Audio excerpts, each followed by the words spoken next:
beloved Boss Mike Cervera. Ayan, Naging utang ng bansa mga kababayan, pag-aralan nating maigi to, ha. Aralin nating maigi to. Tingnan natin, ha. Okay, pasok. sa bawat presidenteng naupo. Kay Gloria Macapagal Arroyo, mula 2001 hanggang 2010, nagsimula sa 2.2 trillion pesos at nagtapos sa 4.9 trillion pesos. Okay. Kaya 2.7 trillion pesos ang nadagdag. Kay Benigno Aquino III, mula 2010 hanggang 2016, Okay. mula 4.9 trillion pesos, naging 6.1 trillion pesos. Ibig sabihin, 1.2 trillion pesos ang dagdag. Okay. Kay Rodrigo Duterte, mula Yan na! 2016 hanggang 2022, mula 6.1 trillion pesos, umabot sa 13.18 trillion pesos. Kaya 7.08 trillion pesos ang nadagdag. Grabe, no? At kay Ferdinand Marcos Jr. mula 2022 hanggang 2025, mula 13.18 trillion pesos, Okay. umabot sa 16.05 trillion pesos noong 2025. Ibig sabihin, 2.87 trillion pesos ang nadagdag. Payat pa rin. Payat pa rin, mga kababayan. O, himayin natin, ha. Himayin natin kung mayroon kayong napansin dyan, ha. Shaldi Magbalon, ha. Philip Lumbre. Tingnan yung maigi, mga kababayan, ha. Susan Minggito. O, pagmasdan at isipin at talasan ang mga mata. Lia Patricio, ha. Arthur Taroy. Tingnan nyo.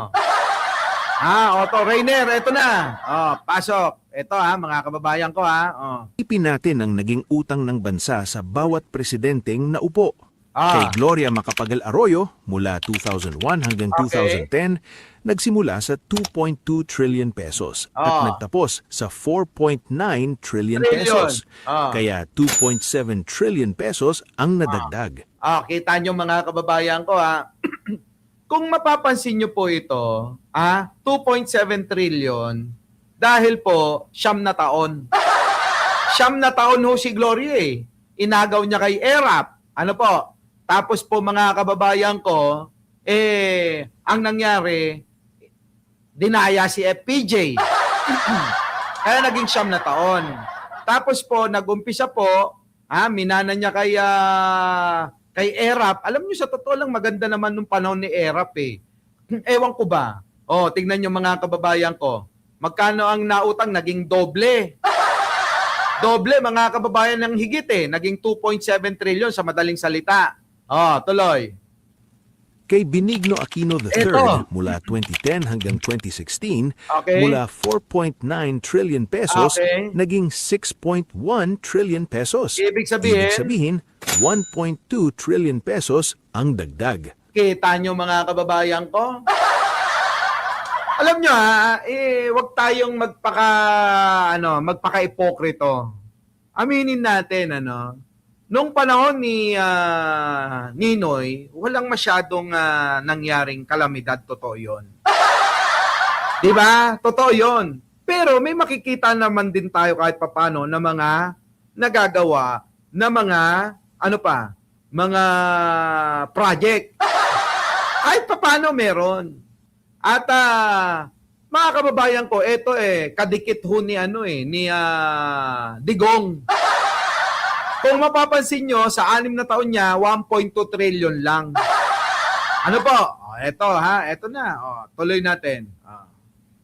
Kay Rodrigo Duterte, mula 2016 hanggang 2022, mula 6.1 trillion pesos, umabot sa 13.18 trillion pesos. Nako. Kaya 7.08 trillion pesos. Nakita nyo? Sa Duterte admin, na hanggang ngayon, pag tinanong nyo yung mga DDS, ang inutang na idagdag na utang sa utang ng Pilipinas ay dinagdagan ni Digong ng na doble ng sobra. Higit pa, mga kababayan, imbis na bawasan niya. Ang tanong, mga kababayan ko, ang layo, kaya Pinoy, 1.2 trillion lang ang nadagdag. Kay Digong, 7.8 trillion sa 6 na taon. Kita nyo, kaya sasabihin na mahirap si Digong? Alam nyo, maiintindihan ko pa yung mga naunang mga administrasyon kila Gloria, ganun ano. Ha? Kasi, mga kababayan, tumaas ang bilihin lahat-lahat. Nag-umpisa sa panahon ni Duterte. Balikan nyo kasi, mga kababayan, ano, nag-umpisang nagtaasan ang presyo ng pangkalahatan ng naupo itong puk ng matandang to. Di ba, mga kababayan? Siya yung nag-umpisa yan, nagtaasan ng biliin, hindi na naibaba. Ewan ko kung naalala nyo, mga kababayan ko ha. Pero mga kababayan ko, tignan nyo, 7.8 trillion. Wala silang, sige sabihin na natin kasi nga may bill. Di ba? Sabi nga ni Sarah, di ba? Bill. Tapos sabi niya, ay bill pala. Ano nangyari mga kababayan ko? Di ba walang maipagmalaki na na proyekto. Walang maipagmalaki na natapos. Katulad ngayon ng Pangulong Bongbong, no? Diyan sa may diyan sa may norte, sa may Isabela ba yan? Cagayan, Tugigaraw. Mga kababayan, meron na naman tulay na magandang natapos. Di ba, mga kababayan ko? Sige. Ayan na, si Duterte. 7.8 trillion. 7.08 trillion, mga kababayan. No? Ang nadagdag. At kay Ferdinand Marcos Jr. mula 2022 hanggang 2025, mula 13.18 trillion pesos, umabot sa 16.05 trillion pesos noong 2025. Okay. Ibig sabihin, 2.87 trillion pesos. Kita nyo dito tayo mga kababayan ko. Pag-usapan natin tong tumaas. Sa 3 taon, tumaas ng 2.87 trillion. Mga kababayan naman, tignan nyo naman yung subway. Tignan nyo naman yung mga project, yung mga tulay, yung mga dam, yung pinamimigay ng mga lupa, yung mga tinutulong sa mga tao. Diba? Yung mga winave na mga utang ng mga magsasaka. Yung mga pinamigay na mga kagamitan ng mga magsasaka, ng mga mangingisda, at marami pang iba. Yung mga infra nila na ginawa, ang dami. May pabahay pa mga kababayan na mala condominium. Mga kababayan, marami tayong nakikita sa madaling salita. Ngayon, mga kababayan ko, kalahating taon pa lang yan, si Digong. Tapos sasabihin ng mga DDS, wala naman kang ginagawa. Ito lang tingnan nyo mga kababayan meron pang mga magnanakaw dyan. Meron pang mga magnanakaw. Huwag tayong magpaka-ipokrito, sabi ko nga sa inyo Sa 2.87 trillion na mga budget na yan na ikinalat sa Kongreso, sa mga senador, sa mga ahensya ng gobyerno, kita nyo yung mga ninakaw nila? Si Pangulo mismo nagbuko na may mga magnanakaw ay mga ninakaw sa Senado, nila Jinggoy, nila maraming iba. Kita nyo, marami pang nagagawang proyekto yan Ngayon, balikan natin uli si Duterte. Sa 7 trillion mga kababayan ko, napakaraming pera nun. Doon po talaga nag-umpisa ang nakawan. Sa panahon ni Duterte.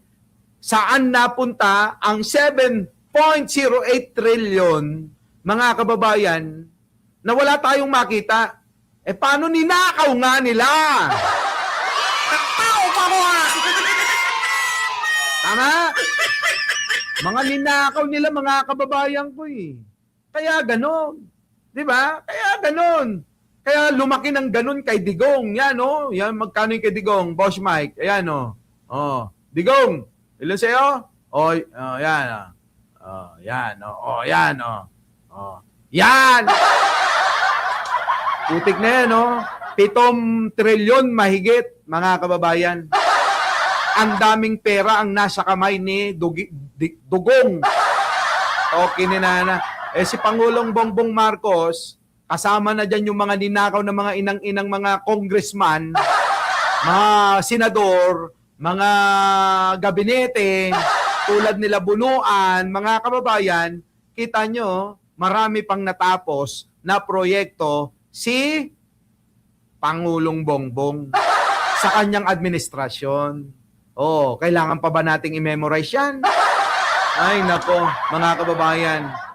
Gusto ko pa magtuloy-tuloy, kaya lang ho mga kababayan, meron pa ho akong meeting. May meeting ho ako sa mga DDS na mga magbabaliktaran na. Babalitaan ko na lang kayo, ha? So muli mga kababayan, hanggang dito na lang at kita-kita po tayo mamayang gabi. Maraming salamat po. Our beloved Boss Mike Cervera.